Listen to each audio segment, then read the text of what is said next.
அம்மாவோட அன்பை வாங்க முடியுமா? இந்த சிரிப்பை வாங்க முடியுமா?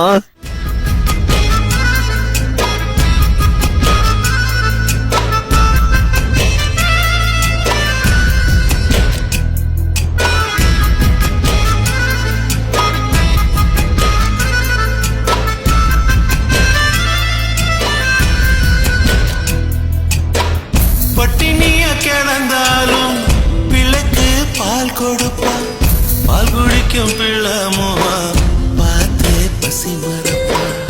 இளவட்டமான பின்னும் எண்ணெய் தேய்ச்சி குளிக்க வைப்பா, உச்சி முதல்